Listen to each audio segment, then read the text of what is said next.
और जो इम्तियाज जलील साहब की गाड़ी के ऊपर हमला हुआ था, ये एक प्री प्लान बीजेपी और शिवसेना के एमएलएस का कराया हुआ हमला था, जिन्होंने जो है तो वहाँ के लोकल के 2 नंबर के धंधे करने वालों को स्पॉन्सर किया और जो है तो इस तरीके की हरकतें की। ज़रूर मेयर बनाएंगे नीतीश राणा साहब, ज़रूर मेयर बनाएंगे, मुसलमान भारतीय मेयर बनेगा इंशाल्लाह। हमारे से औरंगाबाद शहर के अंदर जो गुंडे हैं, जो मवालिया है, जो 2 नंबर का धंधा करते, ऐसे लोग हमसे नाराज है और उनकी नाराजगी से हमको कोई फर्क नहीं पड़ता। एक ऐसी समाज की हमारी बहन मुल्क की वजीर आजम होगी, यही तो जमहूरियत की खासियत है ना साहब, कि आप भी बन सकते हैं, मैं भी बन सकता हूँ, सब बन सकते हैं। अब देखिए भगवान किसके सर पर सहरा कब सजाता है। तेलंगाना के अंदर बेशक जो है तो कांग्रेस की हुकूमत है, मगर ओल्ड सिटी के अंदर मुख्यमंत्री बैरिस्टर असदुद्दीन ओवैसी साहब ही है। और वहाँ पर ओल्ड सिटी में अगर तेलंगाना की हुकूमत को आना है, सीएम को भी आना है, तो दूल्हे भाई की परमिशन के बिना नहीं आप। अगर वो थोड़ा और वहाँ पर असद साहब वक्त लगा देते या थोड़े 1-2 दौरे और कर देते, तो डेफिनेटली लाल सिंह का बकरा गिर जाता और गोवंडी के अंदर अतीक भाई चुनकर आ जाता। तो हमारा ही कोई जो है तो सिपाही अगर आपको कल को उठा के पटक दे, तो इल्ज़ाम हम पे मत लगाइएगा कि इन्होंने भेज कर जो तो पटका दिया। जिस लहजे में सवाल करेंगे उस लहजे में आपको जवाब मिलेगा। यही एमआईएम की स्टाइल थी, है और रहेगी। 50 बॉडीगार्ड साथ में लेके घूमता, उसकी औकात और उसकी हिम्मत नहीं है कि अकेला जो है तो निकल के बता दे कहीं। मैं बोल रहा हूँ, आपको चैलेंज कर रहा हूँ, मैं आने के लिए तैयार हूँ अकेला। ये जा बोला वहाँ, मैं जहाँ बोलूँगा ये आने के लिए तैयार है क्या अकेले? तैयारी जीत की चल रही है, तैयारी जश्न की चल रही है।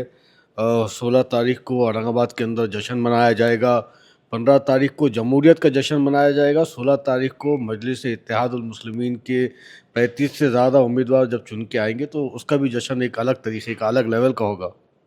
लेकिन सर इस पार्टी पे टैग लगता है ये पार्टी बीजेपी की है, आपका क्या कहना है सर?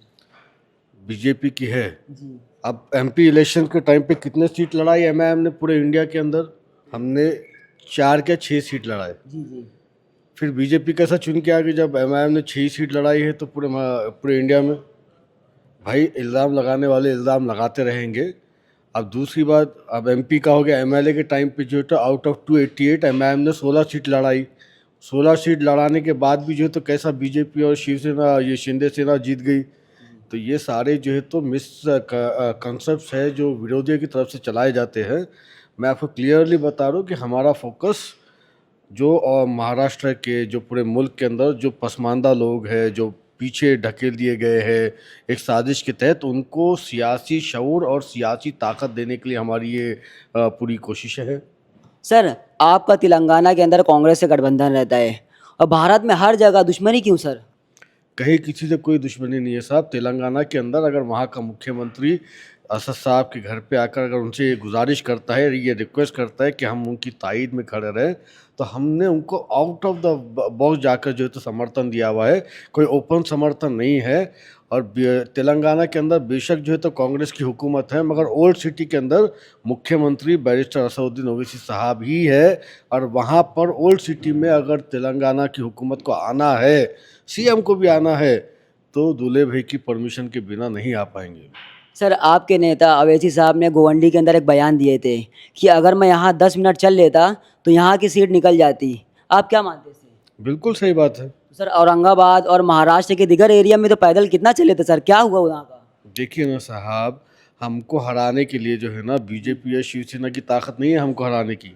हमको हराने के लिए यही बीजेपी और यही शिवसेना, हमारी सफ़ों में से जो मीर सादिक है, मीर जाफ़र है, ऐसे लोगों को पैसा देकर हमारे बीच में खड़ा करके हमारे वोटों को डिवाइड करके हमको हराने की साजिश रचती है। ये डायरेक्टली हमसे नहीं लड़ सकते। गोवंडी के अंदर भी आप देखेंगे कि जिस तरीके से जो है तो हमारे अतीक सर ने मेहनत की, वहाँ पर काम किया, वहाँ पर हम लोग ज़्यादा वक्त नहीं दे पाए। असद साहब नहीं दे पाए, अकबर साहब नहीं दे पाए, इम्तियाज़ साहब नहीं दे पाए। अगर वो थोड़ा और वहाँ पर असद साहब वक्त लगा देते या थोड़े 1-2 दौरे और कर देते, तो डेफिनेटली लाल सिंह का बकरा गिर जाता और गोवंडी के अंदर अतीक भाई चुनकर आ जाते। सर वही अबू हाशिम आज़मी जिनकी बात मैं कर रहा हूँ, उन्होंने एक प्रोग्राम में कहा था कि उस औरंगाबाद वाले को मैं पटक दूंगा, उसकी 32 टूट जाएगी। औरंगाबाद वाला आप समझ रहे किसे गए? हाँ हाँ बिल्कुल। अब पटकने के लिए उनके पास ना हिम्मत है, ना ताकत है और ना उम्र है। तो मेरा मशवरा यही रहेगा कि भाई देखिए, आप जो है तो आपकी सीनियर है, आप लीडर है, सीनियर लीडर है, एक अच्छे जो है तो आपसे उम्मीद आवाम करती है कि आप अच्छी बात करेंगे, मुद्दों के ऊपर बात करेंगे, काम के ऊपर, विकास के ऊपर बात करेंगे। 35 साल से आप एमएलए है, आपने क्या काम किया 35 साल के अंदर, ये सारी चीज़ों के ऊपर आवाम सुनना आपसे चाहती है। ये बकवास आप करेंगे कि पटक दूंगा, ये करूंगा, तो हमारा ही कोई जो है तो सिपाही अगर आपको कल को उठा के पटक दे तो इल्ज़ाम हम पे मत लगाइएगा कि इन्होंने भेज कर जो तो पटका दिया। जी सर, इम्तियाज़ जलील सर ने मंच से एक बयान दिया था, जब किसी हरामी पेट से ऐसी औलाद पैदा होती है तो मंत्री बनते हैं। सर एक एक मंच से ऐसा बयान देना सर कैसे सही है? अच्छा, देखिए भाई, हमारे पास जो है तो एक मंत्री महोदय है। जी जी। अब वो मंत्री महोदय जो है तो उनकी कुर्सी जब जाने की नौबत आई तो उन्होंने पूरे जो है तो हमारे एससी समाज के भाइयों को फंडिंग देकर जो है तो मोर्चा निकलवाया।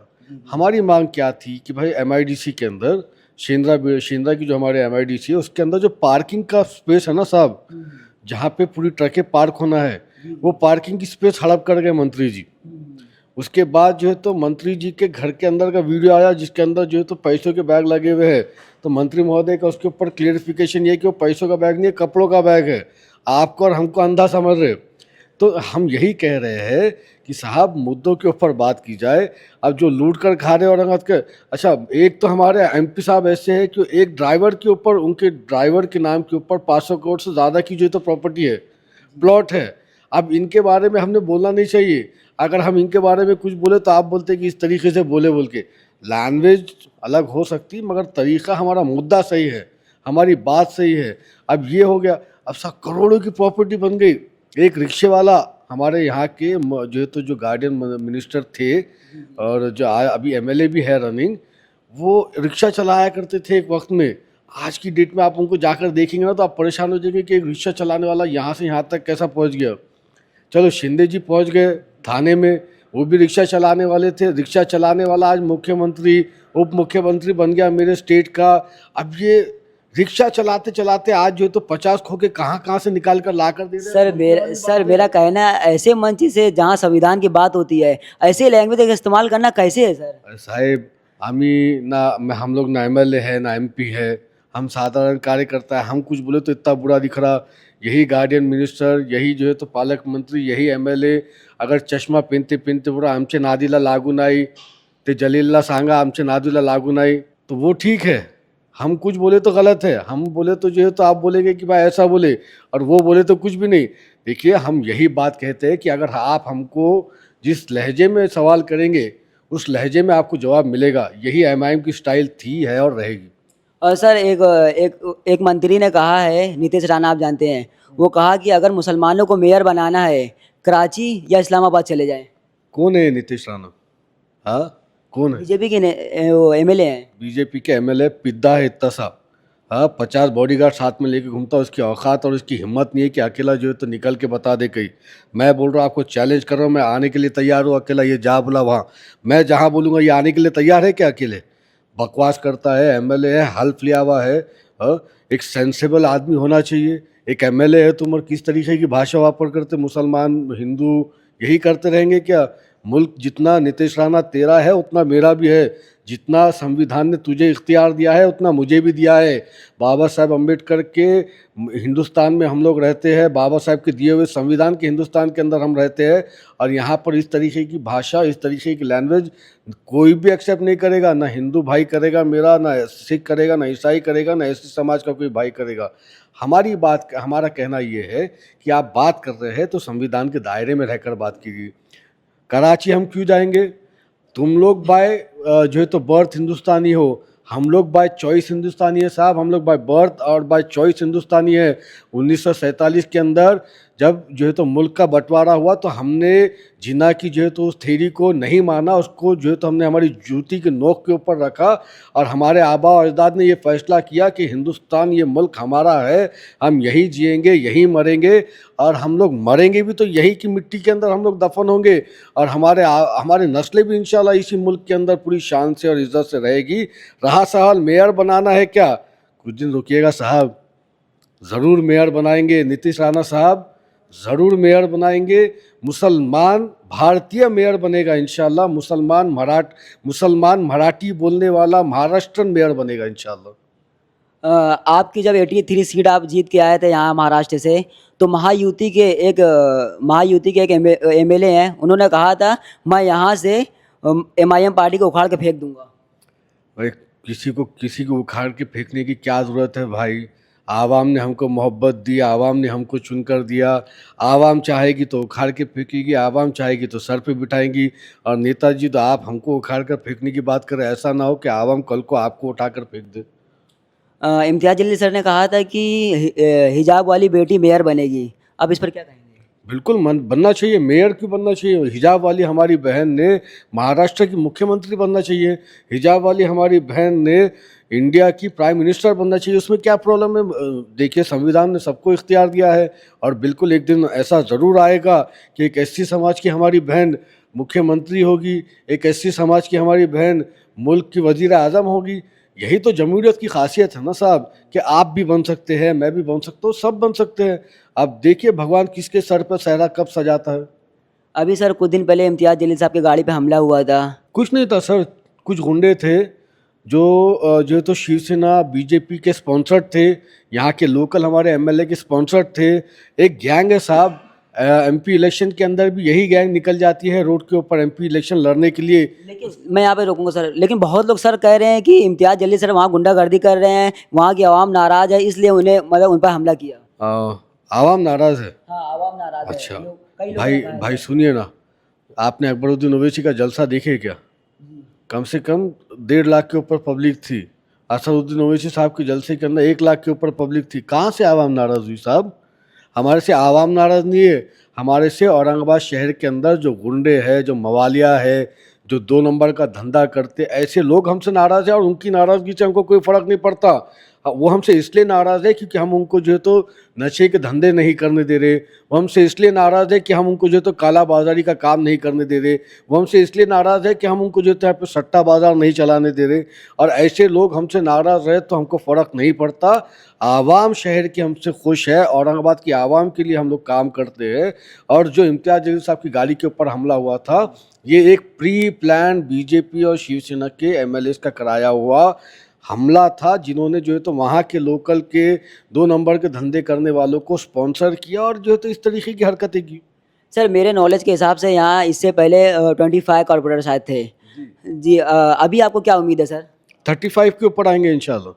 35 कॉर्पोरेटर्स एमआईएम के औरंगाबाद के अंदर चुन के आने वाले हैं, जिसके अंदर हमारे एससी समाज के भाई भी है, हमारे मराठा भाई बहन भी है और मुस्लिम भी। एक पूरा कॉम्बिनेशन है जो तमाम एक साथ लड़ रहे हैं। और मैं समझता हूँ कि अच्छी जीत औरंगाबाद के अंदर एमआईएम का जो है तो हासिल कर पाएगी। सर आखिरी में औरंगाबाद और महाराष्ट्र की आवाम से आप क्या कहना चाहेंगे? यही कहना चाहूँगा भाई कि आप अच्छे पढ़े लिखे काबिल लोगों को अपना नेता चुनिएगा, अपने लोकल इश्यूज जो आपके सॉर्ट कर सके, सॉल्व कर सके, आपके लिए जो आवाज़ उठा सके, ऐसे लोगों को चुन के दीजिएगा। मैं एमआईएम से टिकट लेके आ गया इसलिए मुझे वोट देना, ऐसा कोई ज़रूरी नहीं है।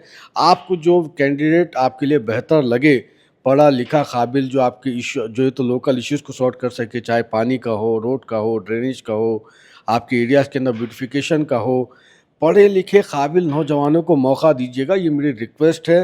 धर्म के चश्मे से सियासत को मत देखिएगा, काबिल लोगों को जो है तो वोट करिएगा और वोट ज़रूर करिएगा। चाहे किसी के ख़िलाफ़ करना है करिएगा, समीर के ख़िलाफ़ वोट करना है तो भी करिएगा, मगर वोट करिएगा। क्योंकि जमहूरियत के अंदर, कॉन्स्टिट्यूंसी के अंदर वोट सबसे ज़्यादा आपका ताकतवर होता है और आप वोट के ज़रिए किसी को बड़ा बना सकते हैं और या किसी को ज़मीन पे पटक भी सकते हैं। धन्यवाद सर। Thank you.